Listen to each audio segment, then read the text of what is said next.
नमस्कार. हा आहे खानदेशी लग्नाचा पार्ट 2. यामध्ये चालू आहे वैदिक लग्न. आता हे जे दिसत आहेत हे लोक कन्यादान करत होते. हौस म्हणून इतक्या लोकांनी कन्यादान केलं आणि त्यानंतर सुरू झाली फायनली सप्तपदी. अ, म्हणजे त्यांचे 7 फेरे. आता हे जे 7 फेरे झाले त्यानंतर ही बघा वैदिकच्या लग्नालाही बरीच गर्दी होती.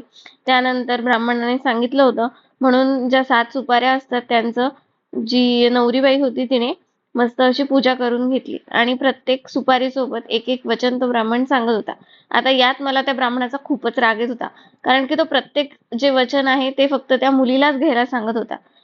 त्याचं असं म्हणणं होतं की नवरीने त्याचं पूर्ण आयुष्य जे आहे ते नवरदेवाला समर्पित करून दिलं पाहिजे.